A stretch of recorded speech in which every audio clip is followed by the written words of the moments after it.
Ready गर्दै यहाँदेखि यो आस्थामा र सिओपिडीको लागि चाहिँ रोटा क्याप इन्हेलर हो है। मेसिन चाहिँ रोटा हेलर हो। यो तान्दाखेरि चाहिँ कसरी लिने त बिरामीलाई धेरै कुरा थाहा हुँदैन है। यहाँ प्रेस बटनमा दबाउने अनि बल्ल खुल्छ है। अब यसको भागहरू भनेको चाहिँ यो चाहिँ बेस भाग भयो, यो माउथपिक भाग भयो, अनि रोटा क्याप होल भयो। यो तलको चाहिँ यो धार भनेको चाहिँ फिन भाग हो है। अब यहाँ चाहिँ यो प्वालको भाग र फिनको भाग चाहिँ एउटै दिशामा हुनु भएन है। जहिले पनि विपरीत दिशातिर हुनु पर्यो। यसरी गर्ने अनि रोटा क्याप चाहिँ यहाँबाट निकाल्ने, एउटा औँला हाल्ने, एउटा क्याप्सुल निकाल्ने, बिर्को चाहिँ उतिखेरै बन्द गरिदिने है। यो खुला हुनु भएन। अनि रोटा क्याप कस्तो हुन्छ, आधी भाग सेतो हुन्छ, आधी चाहिँ रङ भएको हुन्छ है। अब यहाँ पालमा राख्दाखेरि कसरी राख्ने हो, सेतो भागलाई चाहिँ तलपट्टि गरेर राख्ने है। अनि औँलाले दबाउनु पर्यो। कति दबाउने, मेसिनको भाग र औषधिको भाग बराबर नहुँदासम्म दबाउने है। बराबर भयो यसरी गर्ने है। अनि बेस भागलाई चाहिँ घुमाउनु पर्यो, टुटेर तल झर्छ। अब तान्नुको लागि चाहिँ बिरामीलाई बसाउने, कि त सिधा बसाउने कि त म जस्तै सिधा उभिएर तान्ने है। सुतेर हिँड्दा हिँड्दै गाह्रो हुने गरी चाहिँ तान्नु भएन। मेसिनलाई बुढी औँला र दुईटा औँलाको बिचमा राख्ने। लिनुभन्दा पहिला चाहिँ फोक्सोको सास पुरा बाहिर खाली गर्न लगाउने है। गर्ने, दाँतमा राख्ने, दाँतले अलिकति टोक्ने, ओठ चप्प बन्द गर्ने है। अब अलिकति यो मिल्नु पर्यो चाहिँ धेरै तल टाउको गरेर पनि तान्ने होइन, धेरै यस्तरी गरेर पनि तान्ने होइन। ठिक्क यो बराबर हुनु पर्यो। यसरी तान्ने अनि गहिरो एक सासमा जोडले फोक्सोतिर खिच्नु पर्यो है। लिने अनि निकाल्दाखेरि चाहिँ कसरी निल्ने हो त, चिप्लाएर निकाल्ने है। सासलाई चाहिँ एकछिन होल्ड गर्ने, 1 2 3 4 भनेर सास रोकिराख्ने है। अब प्रायः जस्तो एक औँला ठडाउँदाखेरि, एक औँला भाँच्दाखेरि 1 सेकेन्ड जान्छ। त्यही भएर बुढा मान्छेहरूलाई चाहिँ यसरी भाँच्नु है। अनि तानिसके पछाडि चाहिँ कहिलेकाहीँ चाहिँ बुढा मान्छेहरूले अथवा बिरामी मान्छेहरूले एकै सासमा तान्न नसकेका हुन्छ। त्यो अवस्थामा चाहिँ यो सिसाबाट हेर्ने, मैले तानिसकेको छु कि छैन भनेर बिरामीले थाहा पाउँछ। यहाँ धुलो जस्तो पाउडर जस्तो छ भने त्यही प्रक्रियालाई दोस्रो चोटि, तेस्रो चोटि अथवा नसकिँदासम्म दोहोऱ्याउने। तर तान्न सकिरहेको छैन भनेर यसरी तान्न लगाउने है। एक सासमा गहिरो तान्ने, मुखबाट चिप्लाउने, सास रोक्ने, बिस्तारै नाकबाट सास रोक्ने है।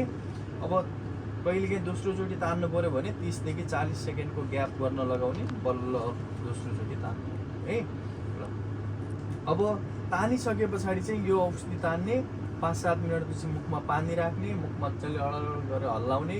त्यो पानी निल्दा पनि भयो, थुक्दा पनि भयो, तर कुल्ला चाहिँ गर्नु पर्यो है। किन गर्नु पर्यो त, यो प्रायः जस्तो रोटा क्यापवाला औषधि चाहिँ स्टेरोइडवाला औषधि हुन्छ है। एउटा मात्र साइड इफेक्ट भनेको यो औषधि तान्यो, लामो समयसम्म तानिरहेछ तर कुल्ला गर्दैन भने कसैको चाहिँ मुखमा घाउ खट्रा आउने, सानो पिपिराहरू आउने हुनसक्छ। त्यही भएर चाहिँ स्टेरोइडवाला औषधि चाहिँ तान्ने, 5-7 मिनटपछि मुख खुल्ला गर्ने है। बुझ्नुभयो। अब यो तानिसके पछाडि चाहिँ यो धेरैलाई यो टुक्रा निकाल्न हुँदैन है, अप्ठ्यारो भइरहेको हुन्छ। धेरै पेसेन्टले चाहिँ यहाँ बोकेको देखिन्छ, काठका टुक्राहरू, अगरबत्तीको टुक्राहरू अथवा ब्लेडहरू त्यस्तो बोकेको देखिन्छ है। धेरैले त्यो नङ पालेर नङले घोस्ने यसरी गरेका हुन्छ, त्यो गर्न लगाउने है। किन त यहाँ जुन आधी टुक्रा तल झरेको हुन्छ त्यही टुक्रालाई हातमा लिने, त्यसैको टुक्राले चाहिँ माथिको टुक्रा घोचेर फाल्नु है। बुझ्नुभयो। अब यो तान्ने तरिका कसरी हो त, म तानेर देखाउँछु है। सिधा बस्ने, खुल्ला गरेर सजिलो गरेर बस्ने, या त म जस्तै उभिने। लिनुभन्दा पहिला चाहिँ सास एक्सेल गर्नु पर्यो है।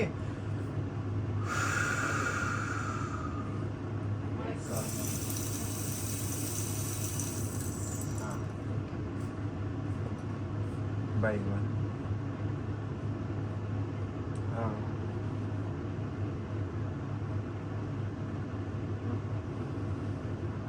यसरी नाकबाट सुन्ने है। जति राम्रोसँग तान्यो यहाँबाट चाहिँ यो भाइब्रेट हुन्छ। बुझ्नुभयो। जति राम्रोसँग तान्यो यो त्यति कुर्र गरेर बज्छ है। अथवा तान्न सकेन भने यो हिल्लिँदैन। बुढो मान्छेले त सक्दा पनि सक्दैनन्, त्यो भएर पनि अरू विकल्पहरू पनि छ, अहिले सिकौँला। यसरी गर्ने हिट कुराले चाहिँ घोसेर फाल्ने है। अब यो रोटाहेलरलाई चाहिँ नियमित रूपमा हप्ताको एक दिन चाहिँ धुनु पर्यो है। त्यो कसरी धुने त, जुन दिन धुने दिन हो त्यो दिनको साँझको बेला क्याप्सुल तान्नु पर्ने भयो तान्ने, अथवा छैन भने साँझको बेला धारोमा जाने, जुन धारोबाट फोर्स पानी अथवा मोटर चलाउने त्योबाट फोर्स पानी आउँछ, त्यसको तलपट्टि यसरी खोल्ने, तलपट्टि यसरी लगाएर मेसिन टट्काउने है।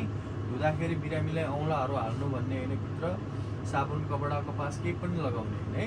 त्यत्तिकै धाराको पानीमा फोर्स पानीमा टट्काएर यो डिब्बा खोल्ने, एउटा डिब्बालाई यता घोप्टाउने, एउटालाई यता घोप्टाएर राति छाया परेको ठाउँमा मजाले घोप्टाएर सुकाउनु लगाउने है। अब यसलाई चाहिँ घाममा राख्नु भएन, ग्यासको नजिक, आगोको नजिक अथवा त्यस्तो चिजहरूको ओसको त्यस्तो ठाउँहरूमा राख्नु भएन है।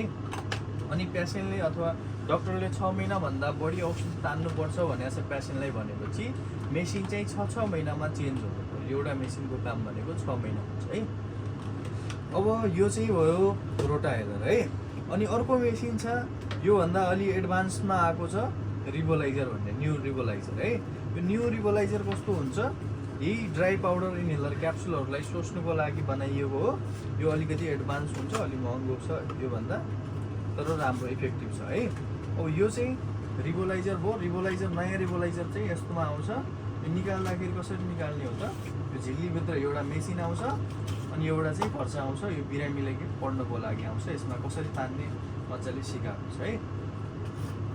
अब यो चाहिँ झिल्लीभित्र आउँछ, यो निकाल्दाखेरि यसरी सराउने, यसको मुख खोल्ने, यसलाई तल गर्ने, यसको पनि एउटा बेस भाग भयो, एउटा माउथ पिक भाग भयो है। अनि यो खोल्दाखेरि कसरी खोल्ने हो, बन्द भएको अवस्थामा के छ, एउटा कालो तिखो भाग एरो चाहिँ माथि लागेको छ, एउटा तल लागेको छ है। खोलेपछि एकअर्काले सिधा हेरेको हुनु पर्यो। बढी तानेपछि टुट्छ, कम तान्यो भने यहाँ पिन लाग्छ, औषधिलाई छिर्न दिँदैन है। त्यसको लागि ठिक्क भनेको मिड गरे हुनु पर्यो एकअर्काले। अब यहाँबाट चाहिँ क्याप्सुल हाल्ने, क्याप्सुल निकाल्ने तरिका सेम हो, बन्द गरिदिने, सेतो भागले चाहिँ मुनिपट्टि गरेर यो पालमा राख्ने है। यसमा चाहिँ धेरै ठुलो ठाउँ हुन्थ्यो, तान्नलाई गाह्रो पर्थ्यो, यसमा चाहिँ केही परेन। अनि त्यसमा चाहिँ रोटा क्यापमा चाहिँ घुमाउनु पर्थ्यो, यसमा केही गरेन। तल सेतो भाग गर्ने, आफै यहाँ चाहिँ पिनले घोटेर फुटिहाल्छ है। अब तान्नलाई चाहिँ के गर्नु पर्यो, त्यसै गरी बसेर या त सिधा उभिएर तान्ने है। मेसिन यसरी समात्ने, लिनुभन्दा पहिला फोक्सोको सास पुरा बाहिर खाली गर्ने, दाँतमा राख्ने, दाँतले टोक्ने चाहिँ होइन, राखे जस्तो गरेर ओठ चप्पो बन्द गर्ने है। अनि जोडले भित्रतिर तान्नु, बुझ्नुभयो। निकाल्दाखेरि चाहिँ चिप्लाएर निकाल्ने, सास होल्ड गर्ने, जब अप्ठ्यारो हुन्छ अनि बिस्तारै नाकबाट सास है। अब यो पनि एक सासमा तान्नु सक्यो भने ठिक छ, तान्नु सकेन भने त्यही प्रक्रिया दोस्रो चोटि तेस्रो चोटि दोहोऱ्याउन लगाउने। अनि मेसिन धुने तरिका पनि त्यही हो, हप्ताको एक दिन धाराको पानीमा अथवा मोटरको पानीमा फोर्स पानीको तलपट्टि लगाएर टट्काउने मेसिन, भित्र औँलाहरू नहाल्ने, साबुन कपडा कपास केही नलगाउने। अनि यो पनि, यसको पनि 6 महिना नै टाइम हुन्छ है। 6 महिनामा नयाँ मेसिन चेन्ज गर्न लगाउने। अनि तानिसके पछाडि चाहिँ यो झिल्ली बाहेक कहीँ पनि हुनु भएन, मेसिन तान्यो, मेसिन झिल्लीमा राख्ने है। यो चाहिँ भयो ड्राई पाउडर इनहेलरको।